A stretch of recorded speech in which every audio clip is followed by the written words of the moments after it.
Welcome back to the Witch's Way podcast. I'm Kat. And I'm Jamie. And tonight we are exploring the life and lore of the Welsh goddess Rhiannon. Okay, Rhiannon. Now, I do want to give a quick spelling, I guess, even though it's probably in the podcast name. Should I?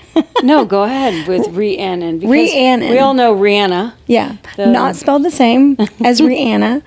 Rihanna. How do you say her name? I don't know, but there's also a Stevie Nicks song, Rhiannon. Okay. So there's, the name is out there, but I think it's a good idea to go ahead and spell the name for everybody. It is Rhiannon. So it's Rhiannon or Rhiannon. Rhiannon. Yeah. It depends on if you want the A or the N. N-I-N. Yeah. That's how you wrote it out. So yeah. And here's the things, like, we haven't talked about goddesses before. No, never made it a point to talk about them. Even when we were running the New Witches Q&A for what, 3.5 years? Is that 3-ish years, yeah. 3 years, 3.5 years we did that. We never really talked. We talked about deities, but we didn't really talk about. Not really. But we didn't really talk about goddesses. Yeah. And this feels like the right time to talk about goddesses and goddess energy. Bring back female power energy. Absolutely, because what's all the things that are going on, we don't need to mention those and upset anybody. But so we're going to do... It's like, I think about when we work with goddesses, we're reclaiming divine feminine energy that has been forgotten. So the more we retell the stories, the more we think about what they went through, the more that they can be an inspiration for our own lives. This, again, is just mythology, right? So it's a different pantheon. Each goddess will come from a different pantheon. This comes from the Welsh pantheon. Not that I know that it's actually called that. It's just called... There's a name of their books for their stories. Mm-hmm. Don't know how to pronounce it. The Welsh language is pretty difficult. Pretty difficult, too. It is, but you can get it translated into regular English if you want. So, yeah, this is definitely the first time that we've been dedicating something to a goddess, and we're also using that, we're connecting it to the zodiac, to this time of the year, and making it appropriate to work with a goddess that aligns with the seasonal zodiac, which for right now is going to be... Aquarius, yeah. And our inspiration for the Rhiannon and Aquarius mashup, I love that. Thank you for using the Taylor Swift mashup. Is from Simone Butler's book called Moon Power. Yeah.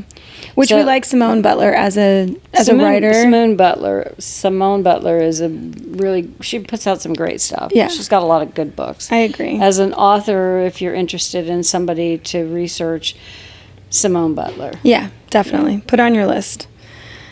Yeah. So Aquarius season is starting soon. And if you're not an Aquarius, you may not fully know how to work with this energy. Instead of telling you one more Aquarius energy story, we want to introduce you to a new story you can connect with. Mm-hmm. We're going to explore Rhiannon's mythology story, magical associations, and how her energy aligns with Aquarius season. We've also included practical ways to work with her magic during this time for personal growth and empowerment. So that's right. Let's jump in. Let's jump into it. The Legend of Rhiannon. Okay, so I already said this is from the Welsh lore.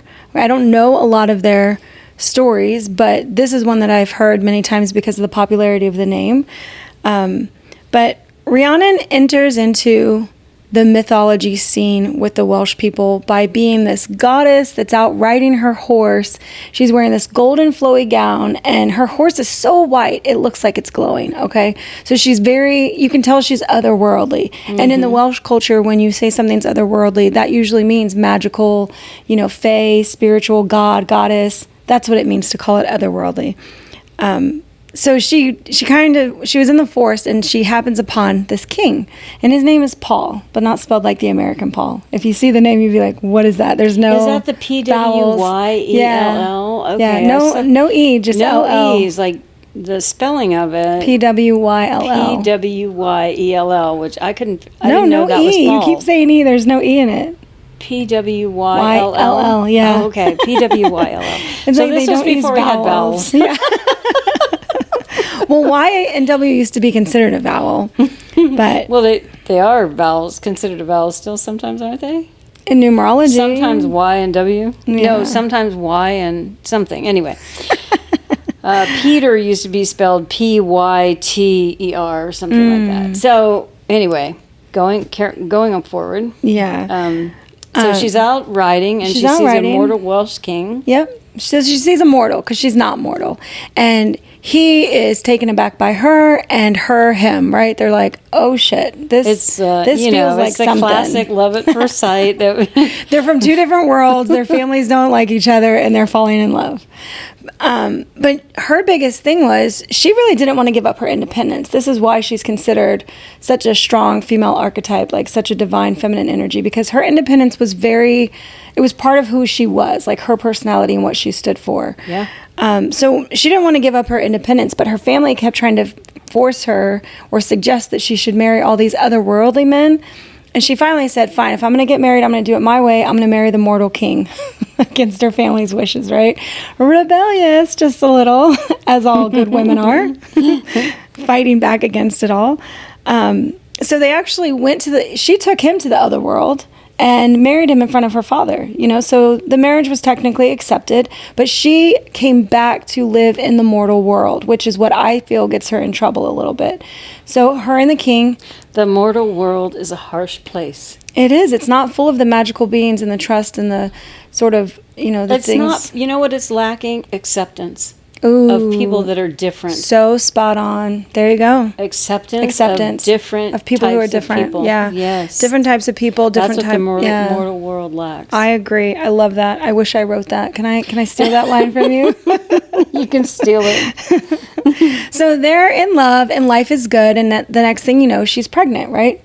So here's where the problems start.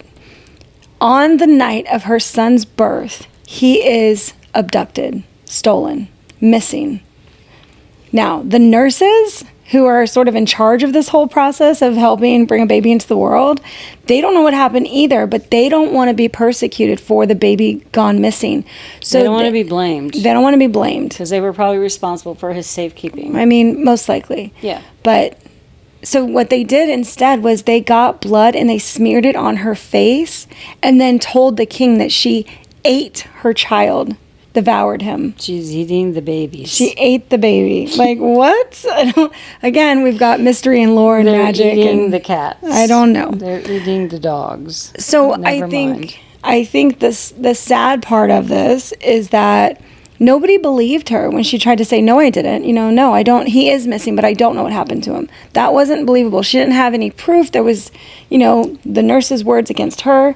So her husband believed the nurses and not her. Her husband believed her husband, the king. Not just her father. But did her father also believe it? It's not, I didn't read that part in the lore if her father knew or not, but it comes out later of who took him. Okay. So right now we've got. So she was framed. She was framed and blamed and persecuted. This sounds like a woman's life. I swear to fucking God. I can pinpoint all these times in my life where that was the case. Framed, blamed, persecuted. You pay for what other people did and it wasn't your fault. Yeah. Shit. So, and then just the truth not being able to come out, and she did not try to. She didn't admit that she did it. I mean, she just never broken her story either. So her punishment, and I'm air quoting, her punishment was to be taken from her place of authority, that she was the queen beside the king. She was set outside of the castle next to the not horse stalls, but the place where you tie up your horses. I can't think of what they're called now. Those railings, in the Western movies, whatever they're called. I don't know what they're called either, but yeah. So she has to sit there. That's where she is every day. And when people come to visit the castle, she has to sit out by the place where everybody ties up their horses. Okay. But it gets worse.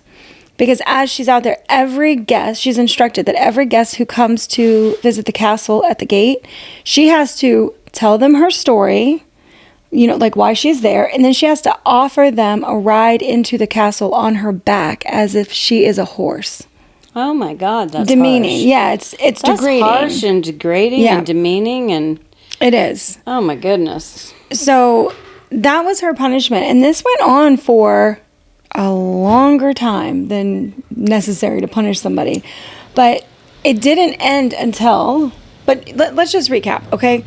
So you've got this strong, independent woman Who doesn't want to give up her independence, but she marries a man. She marries a man for love, because it's love at first sight. It is. And they're both like, It's love.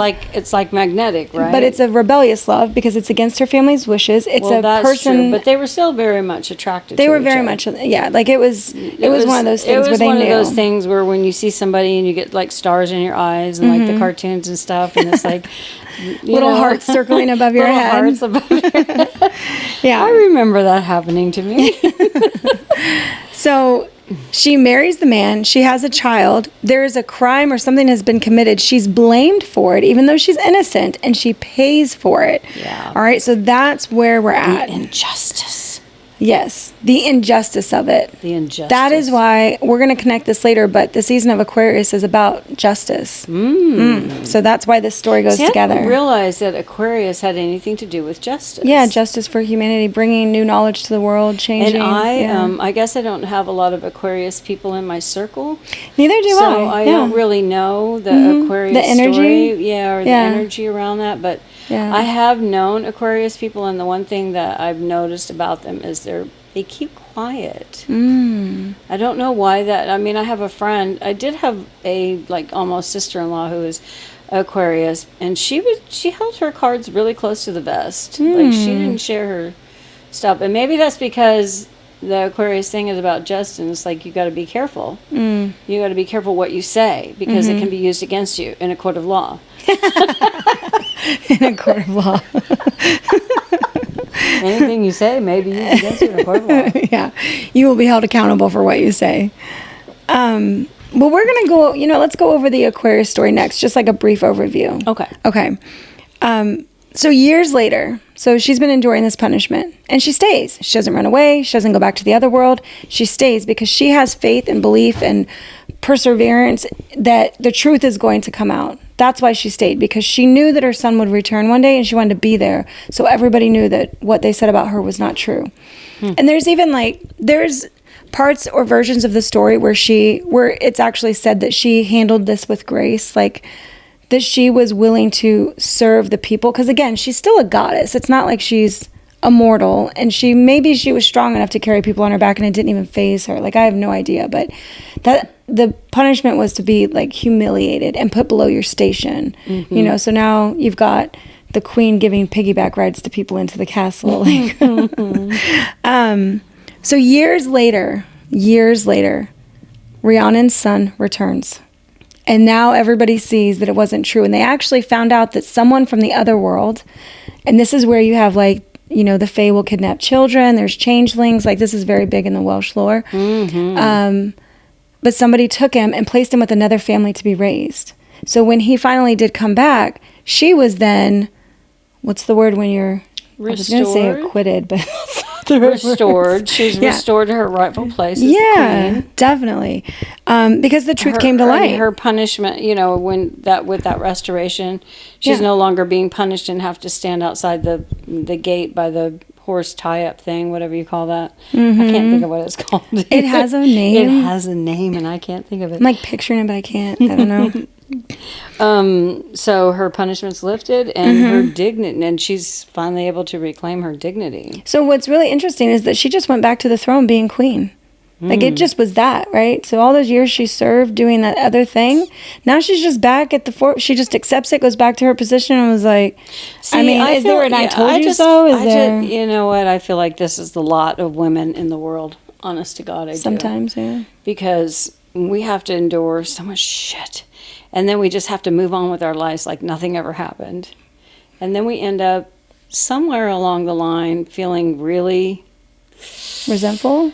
Resentful, yeah, pretty much. And like, fuck the world, and I'm just going to be by myself, because you can't trust people, because people lie and they deceive and they blame you for things that you didn't do, and then you're punished for things that you didn't do, and you have to endure harsh punishments, and nobody believes things about you. I mean, it's like, it's exhausting. There's such a story here that I feel like connects to the sometime plight, not all women and not all the time. I don't think that we're victims, but I do relate this to our current, in my life anyway, 66. 66 years. 66 years on this Yeah. planet, and how the things that I've had to endure, and the way we're trying to go backwards. And anyway, but we were going to connect the Aquarius story to the Rhiannon. Yeah. Am I saying it right now? I feel like I got to go back and look at the REE-ANN-NIN. Yeah. Rhiannon. That's like to say it phonetically correct. So Rhiannon. Rhiannon. Yeah. Okay. So we're going to talk about the Aquarius. So we kind of have the story now of Rhiannon. We know who she was. We know what happened to her. We know she endured. She persevered, and she was eventually The truth restored her. Yeah, Like, she eventually stayed for the she truth. was. Yep. I can't think of the word, but eventually her dignity was restored. Her position was restored, and all the things that people thought that she did were found out to be untrue. And her son, more importantly, She got her son back. She got her son back. Yeah. So He's not as important in the story, which is kind of funny, but it's just That's like, okay. oh, my kid's back. You know, they don't even say his age really, but But now we're going to talk about Aquarius. Because the water bearer. Okay. So if anybody ever looks at the zodiac signs and thinks about, okay, there's like 4 fire, 4 water, 4 air, 4 earth. Aquarius is the one that will fuck you up because it's called the water bearer, but it's an air sign, right? Like, it's the confusing one. Couldn't they have done Literally. better? Like, seriously. I don't know. Blame it on Zeus. I'll blame everything Even on the Zeus. symbol for Aquarius is like the squiggly fucking water lines. It is, When yeah. I was learning the zodiac all those years ago, I was probably 16. That was the one I would always end up with 5 water signs, not enough air signs. And I'm like, wait, what? What happened? Yeah, how is Because the it didn't water? make any sense to me. Well, because the water bearer, okay, so the symbol of the water, that's his symbol, right? I mean, in the zodiac, it looks Yeah. like 2 little lines that look It's like water. waves. Yeah. But the water bearer, what he's doing is he's pouring out knowledge. Is It that what is. he's Yeah, doing? it's like knowledge, hope, transformation. There's all this. So it's not the water is not the important thing. What the important thing is what he's pouring out of his cup.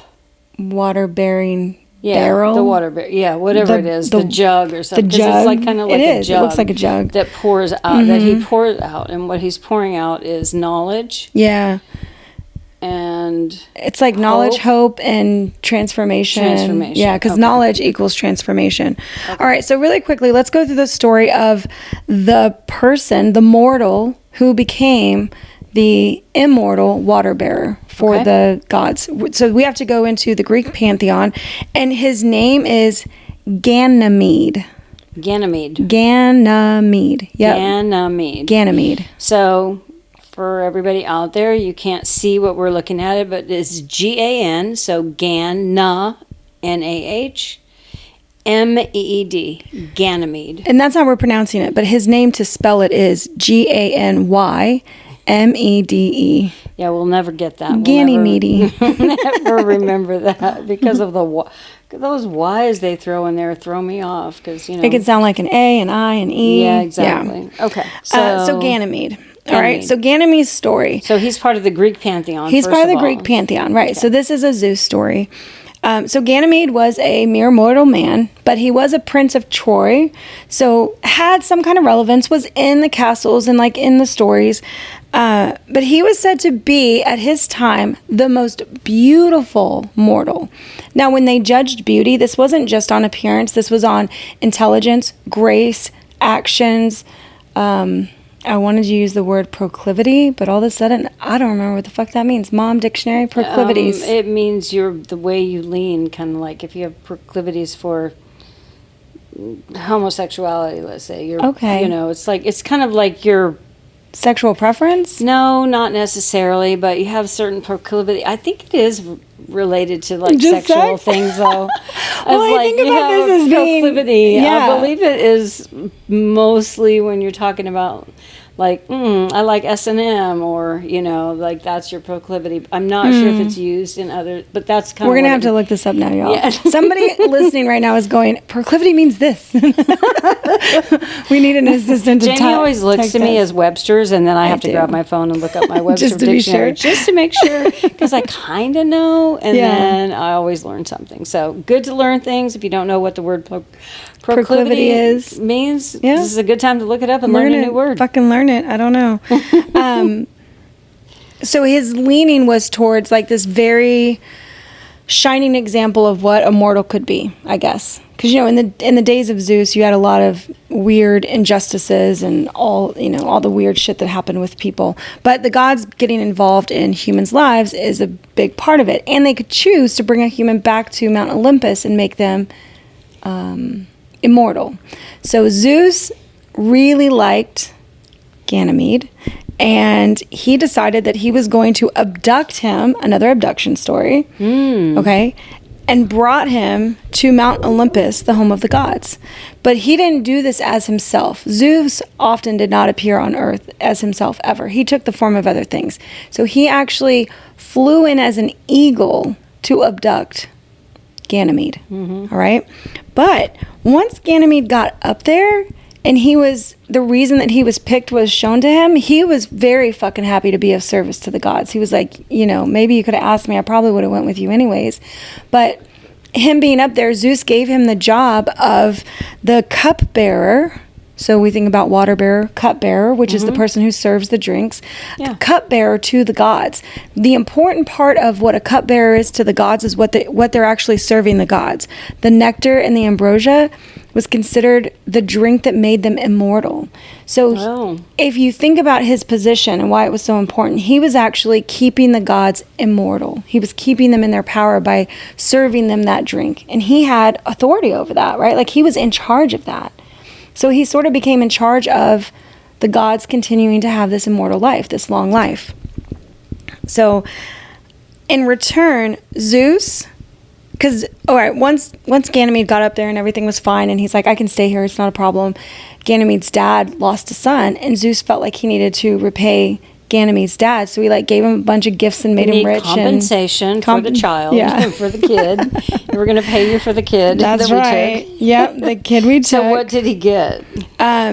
Divine horses. So this was now, he could give them a gift that was magical, right? So now Zeus allowed there to be divine and magical horses within Ganymede's family. Okay. So that's just how they retold the story on Earth, that this was a good thing, right? Instead of saying like, oh, my son got abducted by Zeus, Zeus is an asshole.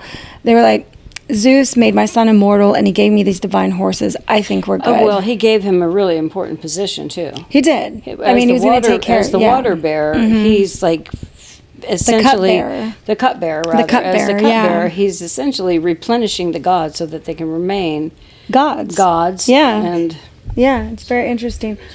We are in the middle of a podcast, yeah. I'm so sorry. Do you guys mind if I take some condiments for the party? Okay. That was my young son, Pardon Cameron. The interruption.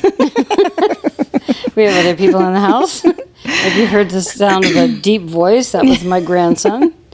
Who'll be 19 tomorrow. 19 tomorrow. He's setting off on a little adventure this evening. Oh, goodness. Anyway. So all is right now. Okay. Right? So all is good. Everything is forgiven. Everybody's pretty happy. Compensated. Yeah, and everybody's happy. Everyone's happy. Right. Ganymede, who got abducted, Zeus, who got what he wanted, and Ganymede's family, who seems like they kind of got elevated with these magical horses. They did with gifts and being kind of to have that Ganymede is now an immortal. Like he got chosen. I mean, prestige, right? This broke the I wanted to say societal, but I'm not sure that's the right word. But it broke the idea of what humans could become. Ganymede got elevated to immortal status with the gods. Yeah. So this is another, relating it to the other story, is like, this is another kind of rebellion from, I'm not just going to be in this family. Like, I'm going to now go work for the gods. I'm going to become this, I'm going to have this important thing to do, and I'm going to enjoy being of service. Because that's another act of Aquarius, being of service. Okay. Which is what the queen did when she was giving people piggyback rides to the castle. You know, she was of service. So we're seeing a connection. So this is where we're like making the connection between these two, between Rhiannon and Ganymede, who is the Aquarius, who was the inspiration, for the zodiac sign Aquarius. Right. So it is important to note that Ganymede is the story that did inspire the Aquarius symbol, that story. Not so much that it is him. Okay. But later... But his story inspired it. But later what when you look up like what happened to Ganymede, what they talk about is that Zeus ultimately made him into a constellation so that he could forever be remembered for his service. So he was immortal, so he didn't die, but he could be made to live as, forever in the stars. And we can still look up in the sky. We can still see it. Yep, still talking about it. So now we know both stories, right? And looking at, that's what I started to do. Let's look at how they fit together so we can really solidify the connection between this goddess. If you don't want to celebrate like the Aquarius season, or you want to do something instead of the normal Aquarius stuff, you can turn to the story of Rhiannon. I could totally get down with that, because I don't know any Aquarius. Me neither. I have zero my almost like knowledge. Former really. Sister-in-law. Yeah, Angela. Oh, okay. Well, I I almost married her brother, Yeah. or at least I was with him long enough to, whatever. But anyway, she was my almost sister-in-law. I considered her a sister-in-law for a time, but she was an Aquarius, and I remember her energy as being something that I didn't really connect with. I liked her, but it was hard. It seemed hard to get to know her. Oh. She seemed to stay really quiet and not say, like, as a Scorpio, I'm all out there. Yeah. I'm saying what I think, and sometimes I shouldn't. Yeah. Something I've had to learn. But her, Practice. she always kept her mouth shut. She wouldn't say. She literally, something could blow up right in front of her face, and she wouldn't say a word. And I was like, "What the?" I would have lost She's like, it. what kind of magical power do you have? Exactly. So anyway, we're here. So we're here to connect. So I think in Aquarius season, I could get down with Rhiannon over Ganymede. over the water bearer over story. the Aquarius, Yeah, because I can't. for sure. I don't connect with those themes, but I do connect with her story as a persecuted woman who was blamed for something that she didn't do, and then had the grace to withstand the punishment, and then be Reinstated. Be vindicated eventually with the truth, and then to move on with her life. So I love that story. Yeah. Okay. So I know I mentioned it, but like one of the first things is that there is rebellion in both stories, right? Ganymede left, even though he was abducted, he left the mortal world and stayed. Like, I'm sure if he had asked Zeus if he could go home, he could have, but he was honored to be picked. So there's the rebellion part of it where, I'm going to do what I want, even though I'm a prince of Troy. I could have become king of Troy or whatever. There you go. You've got this break from the norm of what was expected from him or of him.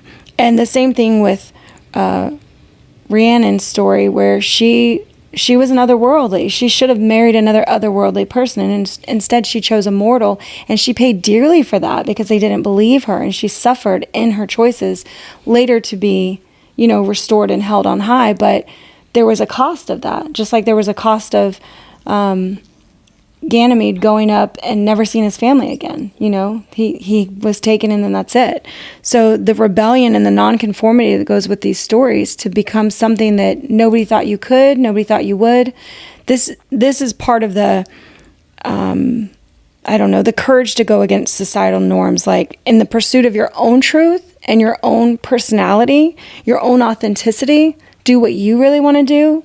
And the cost is yours to bear, but you're still following what you want to do, like follow your heart kind of things. I think the next overarching theme that you can really see is that this talks about justice and perseverance, especially with Rhiannon's story. Like, hers is definitely about, she wanted justice and stayed until she got it, and the perseverance to get through the hard time while stuff was going on.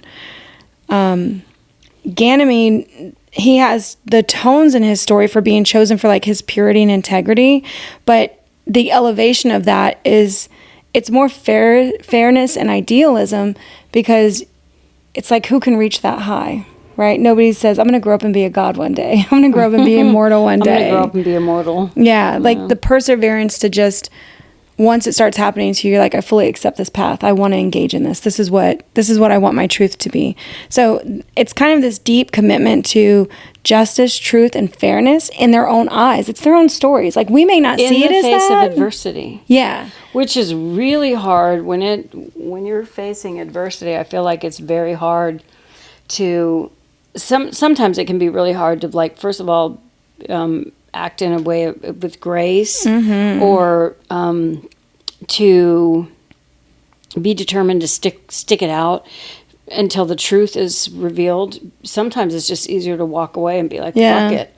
It's too much for me. I can't handle it. That's my habit. Like, up until probably 10 years ago, that was what I did. I walked away from everything. Friendships, jobs, relationships, just left. So, you know what? Sometimes it's just so daunting. It's exhausting. Daunting. It's overwhelming. It's exhausting. It feels like you'll never actually get the justice that you deserve. And so it's just easier to be like, fuck it, I give up. Yeah. So this is about, you said this is about, so perseverance. Yeah. I mean, it's definitely perseverance. And then perseverance in the face of hardships. Like, Aquarius is also known for standing up for what's right. So that's the same thing. Perseverance during hardship. It's like to stand up for what's right, to be there, even if you're standing alone. You know? That's hard. It's very fucking hard. That's really hard. I did it. I mean, I got punished for it. It ended my Navy PTSD, career. Fuck yeah. Your whole story of that is my whole story. The whole story that is your PTSD story is about that very thing. Trying to stand up for what's right and being punished for it. Absolutely. To try to protect. If you guys don't remember that story, we've talked about it on different podcasts. We won't talk about it again here, but Jamie has a whole story about what happened to her in the Navy, and it's somewhere in a podcast we've already had, and we're on There's number already one. 20? 20. I don't know. Are we on number 20 now? I can't We don't. remember. But anyway. Do we number them when we're... Go back to the very first podcast and start listening, and you're going to learn all of our stories, and then you'll be caught Find up. out all the shit we've been through.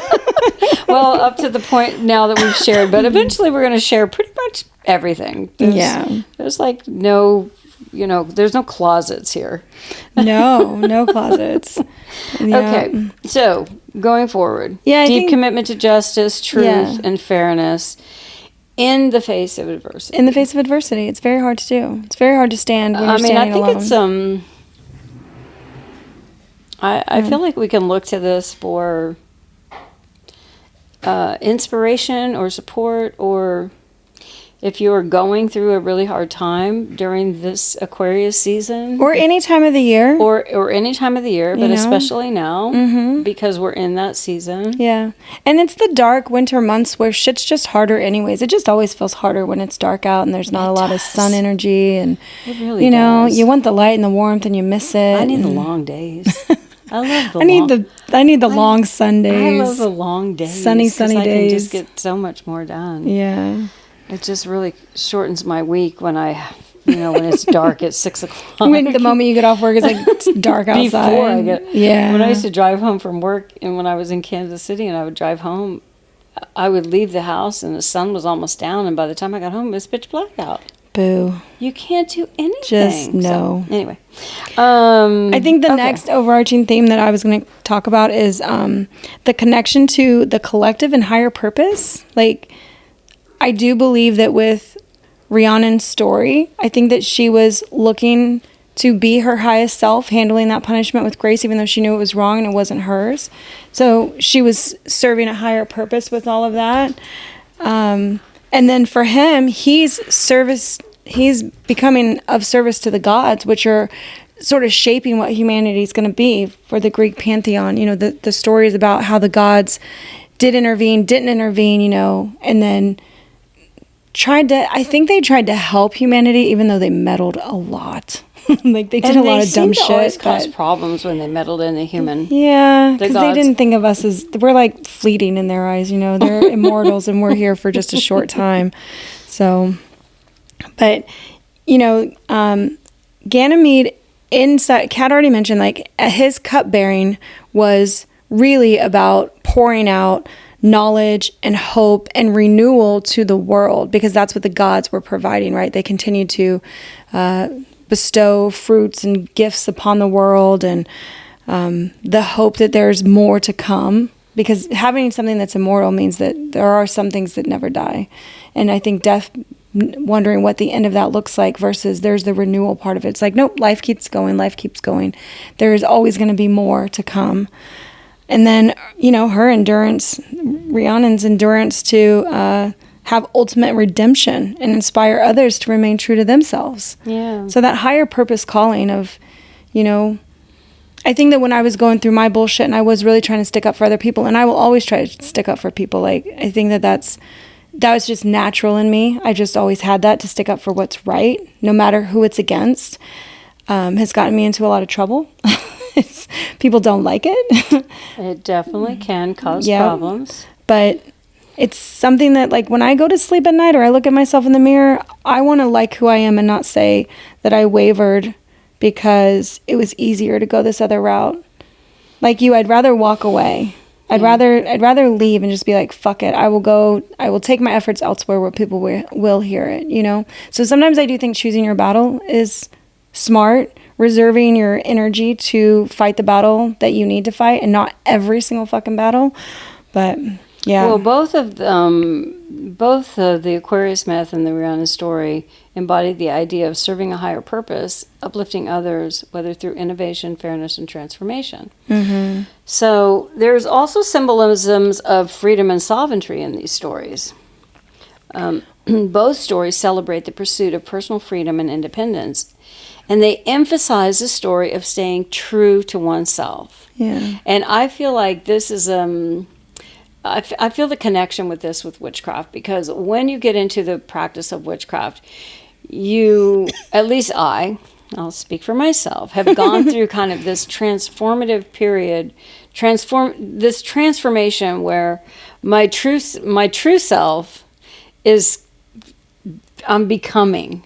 At my age, I'm becoming this true self, this person who was buried under traumas and years of toxic shit that either I inflicted on myself or other people inflicted on me. And so when you can clear that away and forgive everybody, then you can stay true to yourself and just be your beautiful, elevated, beautiful higher self. I was gonna say perfect self, but that's not really a thing. It's perfection is not the goal. The goal is to be elevated, to rise above all the shit that you trying to weigh endured down. or that you're enduring in your life. So that, in that respect, I feel the connection to staying true to your own self as part of a witchcraft journey. Absolutely. And I think that it's harder to do now because there's so many ways we can be influenced, and so many people who can push their ideas, opinions, standards on us. Back when I started, I didn't have any of that shit. Like, nobody was setting the stage for what I needed to live up to. And so it's been easy for me to have my own path and then have all of this, online world come at me. And I'm like, why the fuck are they doing that? So, what? I feel like you were so fortunate to discover this 25 plus years ago. I do too. Me when too. It wasn't a thing. And when it wasn't a fad, yeah. When it wasn't a fad, when we weren't inundated with everybody's opinion on the internet. Yeah. And when we didn't feel the pressure of all of the things in society, when things were a little bit more, the fact is that information wasn't as readily available to us as it is now. It was very limited. And with all of that readily available information, we have to sift through it and decide what we're going to give energy to and what we're not going to give energy to. So we've just gone through, not too long ago in the recent months, an election. And there's a lot of people that are happy and a lot of people that are not happy. And we have to decide as individuals where we're going to put our energy, where we're going to allow our energy to flow to. Mm-hmm. And you can either decide to get down into the dirty stuff and just stay there, or you can elevate yourself and move on to something that is more true to yourself and what you give want. Your energy to something that's more productive. What you want in this life, and focus on the things that you want, and leave the outside world. And when I say the outside world, the world that's on your phone, basically, or the news channels. Well, it's actually, it's not. You don't even have to turn the TV on anymore. You just pick up your phone and it's in your face. but you can control that. So I want to just, I'm personally making that point because I've chosen to not pay attention to much of what I used to pay attention to on my phone. And we have to make that choice. And we have to make that choice today. Like, where do we want to stay? What energy do we want to be in? Do we want to feed into all the things, the conspiracy theories and all the stuff? There's just, wow. Social media has not been good for humanity. I really feel like it has not been good for humanity. I think there's things that can be, but it is about setting yourself up for receiving what you actually need, Yeah. I didn't know, like when I first started, I didn't know that you could sort of tell the algorithm, which that wasn't a thing when you first started social media, what to show you and what not to show you. And figuring those things out so that you can protect your own energy and like your sanity, even to not see bad shit. When I got Jolene into being a vegetarian, she went down this rabbit hole of looking at things where there was all this animal cruelty and there were all these stories, and it inundated her, and it flooded her for like 2 fucking years, and she was miserable over it because every day she was making herself sick. If I see that stuff, I'll tell you, awful. When I see animal abuse, child abuse, dogs and cats, any injustices, when I see that stuff and I read about it, it affects me. I can get so depressed about it and so sad and cry over people and things that I don't even know that are thousands and thousands of miles away. But you have to protect yourself from that. So anyway, I think I got off just a tad.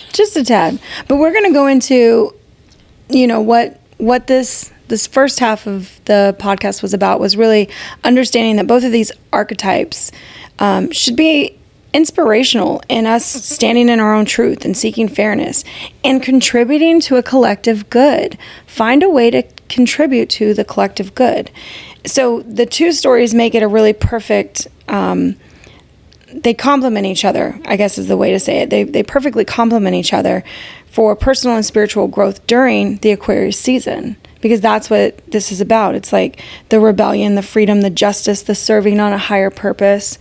But now I want to get into something that's much more witchy, and that's how to work with Rhiannon's inner or magical working. What am I trying to say? How to work with Rhiannon as a magical before deity. you get into that, you get into Rhiannon, I just want to say, I just want to give this little transition from that to that, and that is that the Aquarius story and the Rhiannon story converge in themes of rebellion, justice, freedom, and service to a higher purpose.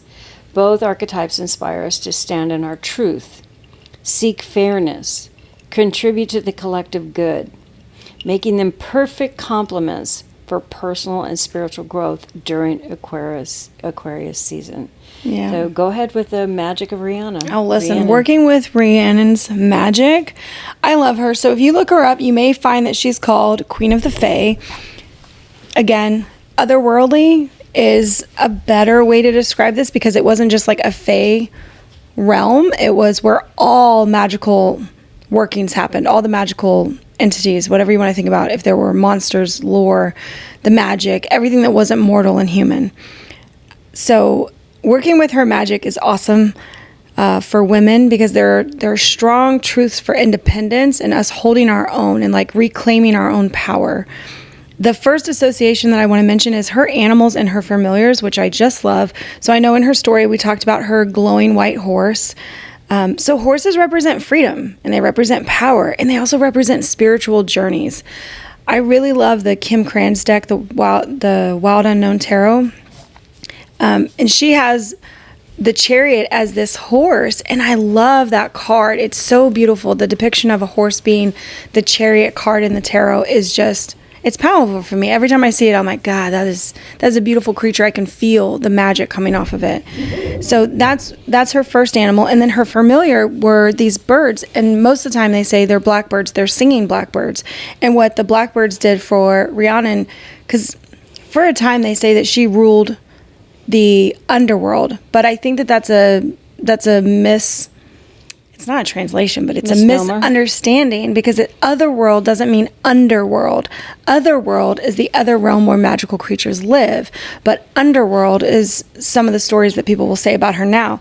And the singing blackbirds actually guided the souls to the underworld, and they didn't feel any pain when they crossed over. So they were sort of this symbol of like having an easy transition into the other world, the land where spirits live, rather than like the underworld, like Persephone and Hades. Not the same thing. So that's her animals and familiars. So you've got the beauty and the power of the horse, and then you've got the singing blackbirds that guide souls to heal. Even though that healing means dying a physical death, it's like they're healing them. So her element, okay, because this is Aquarius season, even though we're called the water bearer, this is air. This is all in our minds. These are our thoughts, our ideas, our inspiration. So, of course, your intellect. Intellect. Air reflects the Aquarius energy of intellect, communication, and innovation. Yeah, I was just kind of saying that. And earth, because she has her birds in the air and she has her horse on the ground, right? Her other element is earth, and it's what grounds her and connects her to nature and the cycles of life. So you can kind of see where this whole underworld cycle of life, the birds healing people to the other world, like how the stories blend and there's the in-between. So don't get hung up on getting it, air quotes, right. Just use the magic and use her symbolisms in a way that feels right for you. You don't have to find proof of it. I think that all the lore of stories are always fuzzy, because if they were super real, they'd be exact. Yeah, like they'd be exact, and then we would have, it wouldn't be as fun. Next are her magical tools. So I really thought this one was interesting. The moon. She is associated with the moon, and that represents intuition, dreams, and cycles of change, because she would go back and forth between what some might consider the dream world, which is the other world in Welsh mythology. And so she could go back and forth between the seen and the unseen. So I love that. And then her other magical tools are apples, and horses love apples. Is this why you were eating apples while you were writing No, this? I didn't even connect that. Oh my gosh. It just so happened that when I was working on something else, and Jamie was writing this. No. And I said, I want something to eat. And she's like, apple? And she was eating an apple. No, you said you were tired, and I thought you said you were tired. I was tired. Okay, I said eat an apple because apples have caffeine. Okay, but anyway, when she was writing this, she was eating an apple. So there's yeah. Oh, well, I didn't make that connection at all. I love that. No, what I think of is like horses love apples. Horses do love apples. Yeah, horses love apples. So I think that that's where that comes from. But horses are also a symbol of abundance and otherworldly connections, which is not something that I know. So that's Welsh mythology. Apples, for me, I know if you share an apple with someone you love, it like binds you together. It's like I also know that when you cut an apple in half, you get the star, the pentagram. The pentacle. The pentacle star. Yeah, the pentacle star. You got to cut it in half. Very witchy. Going the way you don't normally do it, which is not from stem to end. It's like across the middle, like you're on the equator of the apple, and you get the pentacle. So those are her magical tools. And then thinking about rituals and celebrations with Rhiannon, I think of create an altar for her. If you want to invoke, actually, we should go through this. Evoke and invoke. I haven't spoke about this in a long time. Let's talk about that for a minute. When you're using witchcraft and you're looking at deities, you will find these two words, invoke and evoke. Let me tell you the differences. If you're going to invoke the powers of a deity, you believe that those powers exist outside of yourself, and you're calling them into your space or into your body, into your mind, into your purpose, but it's a calling in. Easy way. So the key word is invoke. So that's calling it in. You're bringing it in. It's outside of you. It's right. You believe that power exists outside of you. So evoke means that it exists inside of you, deep in your soul. It's a part of you that hasn't woke up yet. And when I think about evoke, I think about emotion voking, like pulling that emotion of that energy out of your body. Like you've never experienced it before. So that's why you have to evoke it. You have to call it out from up inside of you. Wait, did I say that right? Call it up from inside of you. You're Like imagine it's a kernel that's never been popped before, right? Yeah. It's a seed that lives inside of you that has never been accessed. And so you have to spend the mental energy, the thought to say it's in your body, believe it's there, and all you want to do is have it as an experience. So you call it up to like flood your system so that you can experience that. You bring it up. You bring it up from the depths, from the of inside. You, from it. So, evoke, invoke. Yeah, so evoke and invoke. It's easier to remember just that invoke is you're bringing it in.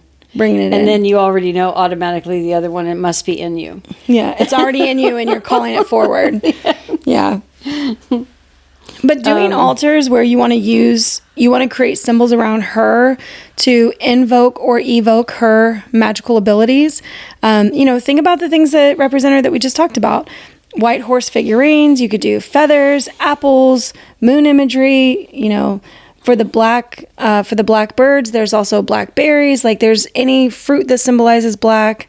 What were you about to say? I was about to say, what were her magical abilities again? Can you remind me of that? She doesn't have magical abilities. Oh, okay. She has magical tools and like things that represent her. Oh, okay. I mean, her only magical ability would really be that she can travel in between the worlds. Okay. The other world and the mortal world. Okay.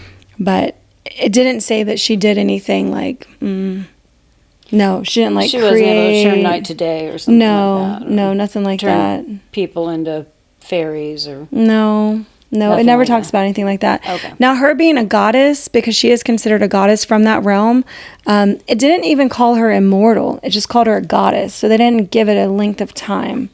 But they say that she was able to go from the other world or underworld back to the living world. Mm-hmm. Which I guess the mortal world is the living world. So she traveled between the realms. She traveled between the realms, which is why the moon is part of her symbol. Because the moon does that for us, gets into the dreamy... night where we don't know what the hell's going on or we know everything. Yeah. And I love this because I know, Aquarius season, we've got Imbolc coming up, which is really the first beginnings of what spring might bring. And that's on February 2nd. So in America, it's Groundhog Day, where we have 6 more weeks of winter or summer, or winter or what? Spring? Early spring, 6 late more weeks winter? of winter. I don't fucking know. Yeah. I never watched that thing. Pucks. Anyway, Phil up there somewhere. Puxataning Field. Puxahani, whatever his name is. I can't think of how to say that. Puxatani? I don't Anyway, know. Groundhog's Day. You guys all know the movie? Love If the you movie. don't, Love Bill Murray. Yeah. Yeah. So you can honor her during the Imbolc or the full moon. So these will both happen within the Aquarius season. By lighting candles and offering oats or apples. Ooh, so horse stuff. when we think about horses, so the horse was her tool, her transportation method. Yeah, she rode the horses. So the birds were her familiars. It was like they helped her influence But the horse humans. was how she really moved through the world. Yeah, like that was her Through the other companion, I world. would almost say. Like the horse was her companion. She's very close with the horse. Yeah. So that's A girl and her horse. a girl and her horse. So this is a time for lighting candles, offering oats or apples. So just think of the horse if you're wanting to do an offering during a celebration for this. Yeah.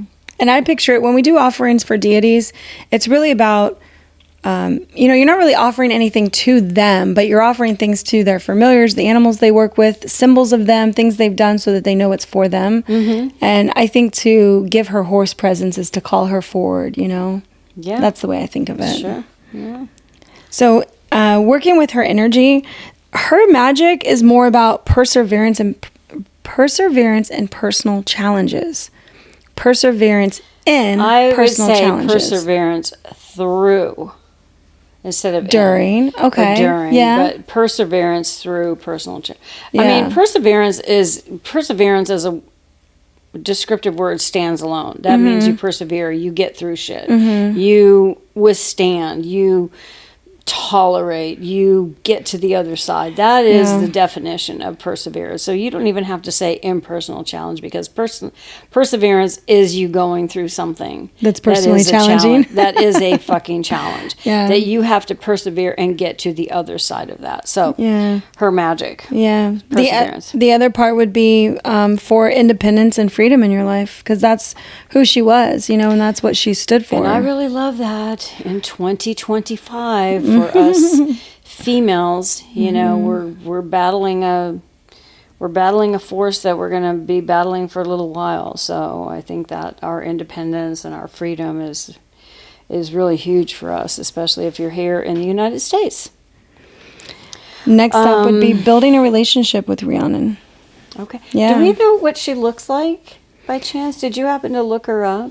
No, as far as like, they describe more of what she's wearing, that she's young and beautiful and she's a goddess. I mean, so it's nothing she was not so known for She's her not looks. like Diana or some of the Yeah. other goddesses that like the triple moon, the triple goddess, where there's three goddesses and they're like all three together. Yeah. You know, some of the goddesses, you know who they are. You know what because they look like, what they're symbolized as, yeah. Yeah, but not this one. Not so much because... so we could all be Rhiannon. I mean, the Welsh mythology didn't travel far. Wales is a very small country, you know, so this gets mixed into the British Isles, all the lore. Then you've got Ireland, England. You know, this is where my ancestors are. This is where I'm from. I do, of course I do. Which means that's where you're from. Of course I do. Is it a coincidence that it happens to be like the... My whole ancestry is British Isles. Yeah. 98% British Isles. Yeah. Which means for you too. But your father My was dad, yeah. Welsh. So more Welsh? No, definitely not. Oh, what? No, I have Greek Baltic in me. So Jolene has something else. She's a German, French, or something like that. Thank you, 23andMe, for telling us where we came from, because otherwise we would not know. We're like, we don't know. We don't know. Okay. Building a relationship with Rhiannon. Because, you know, in order to work with a deity, it's not like you need to ask them to do something for you. You don't have to invoke their magical powers, or, you know, you don't even have to ask them for help. Maybe you just want to honor her story, her fight, her perseverance, her independence. And you can do that through, you know, simple practices, like a morning affirmation that speaks to the independence of her story and to thank her for being a guiding light in modern women's times. I feel like she could be an inspiration if you are struggling maybe with being independent, or if you're struggling with any. I feel like she could be an inspiration for them. You can say things like, you know, I ask Rhiannon to be here with me to provide me with strength and independence, you know. And perseverance. You could name any of the things that you'd like her help with. Journaling about areas where you feel like, you know, things were unjustly judged. I could do that. Being restrained, you know, being taken from your place where you belonged. Just anything that relates to her story, you can basically just speak out loud what you want. That's how easy it is to work with deities. We get asked this question of like, how do you work with deities? You just start talking to them like they're a relative or a bestie, or, you know, somebody like an imaginary friend, or something that you just believe in. All you got to do is believe in it, and then that's available to you. So then, I mean, lastly, you just think about like the magical workings, where if you wanted to do spells or meditations, anything on the archetype that represents the resilience and the freedom, and you can use her power symbols. You can use her name only as a power symbol to invoke or evoke this feeling of her story and what she went through, and for her to stand by you through stuff, you know, to assist you in spell work, to bless the day that you're about to have, anything. That's why these lore stories are so important, is we keep that energy of them going forward into the future. And I was hoping that by retelling her story that's not very well known, that, you know, I assist in that. I actually really love this story, and I love that it's connected to this season that we're getting ready to enter with Aquarius. Rhiannon's story teaches us the value of truth, resilience, and independence, making her an inspiring guide for Aquarius season. As you work with her magic, embrace the freedom and innovation this time offers to rewrite your story and reclaim your power. By aligning with Rhiannon, you not only honor her legend, but also embody the Aquarian ideal of justice, individuality, and transformation. Thank you so much for joining us tonight. We love you guys so much. And until next time, may Rhiannon's spirit guide you on your journey toward truth and freedom. We'll see you next time, witches. Bye, witches.